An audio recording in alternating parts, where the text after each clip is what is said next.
Songs, puppets, fun and mime. Welcome to the story time. Hello, Augustians. How are you today? The story that I have today for you is called Is That Snow? It's written by Ashwita Jayakumar. The story is about a curious young girl who thinks she has seen snow for the first time in her life. Have you ever been curious about something that you could not wait to find out? Think and let us know. Let's get started with the story. When Mala woke up, she didn't recognize her room. Then she remembered. She was in her new home. Mala and her family had just moved to Delhi from Coimbatore. Luckily, she didn't have to join school until after the summer holidays. Mala would have plenty of time to explore the neighborhood and make friends. Mala jumped out of bed. The sun was shining in through the window. When she peered out over the windowsill, Mala had a shock.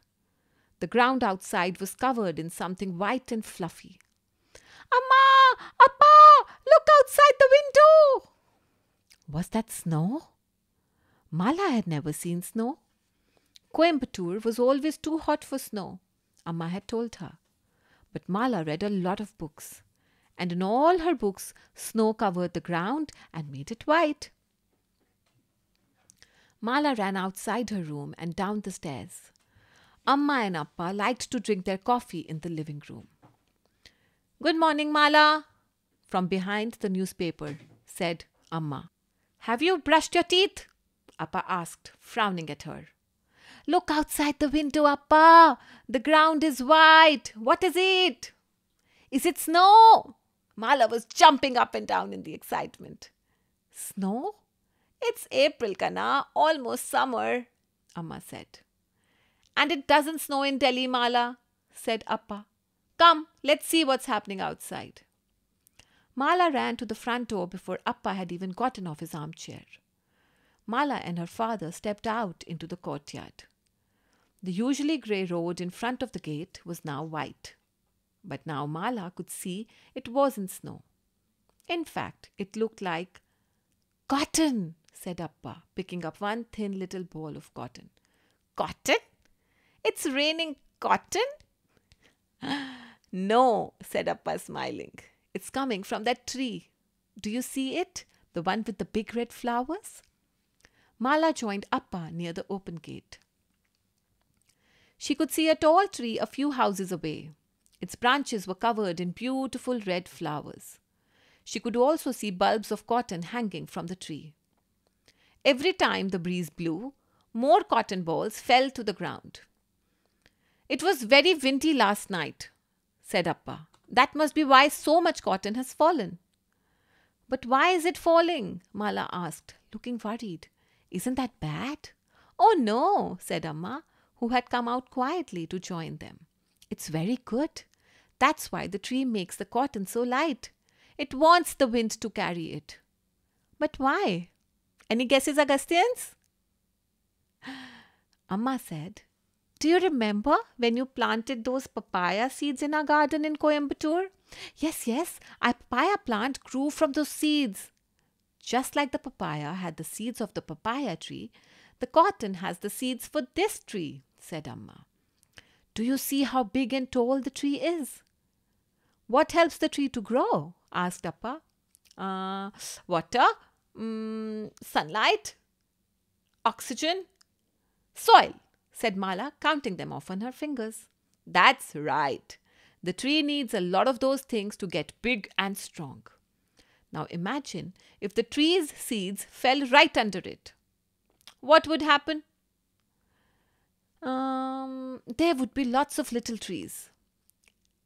At your last birthday party, do you remember how many friends you invited? 12. And how many cakes did we have? 1. I only got a small slice. If I hadn't invited anyone, I could have had the whole cake.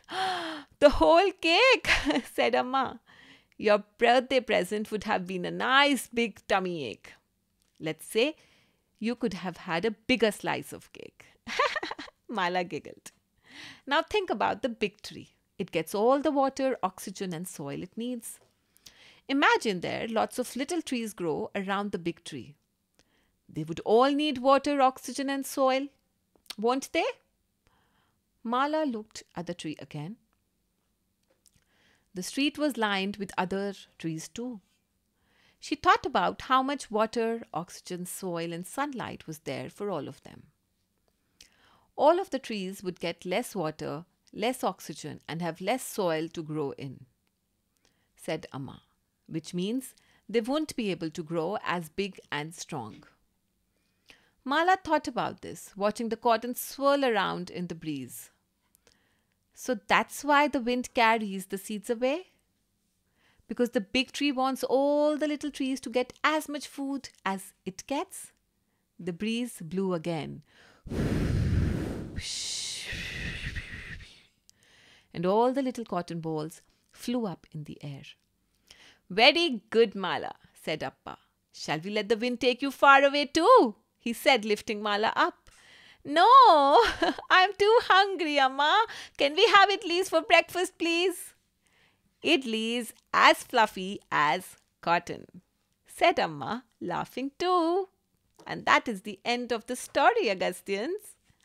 So how did you find Mala and his story?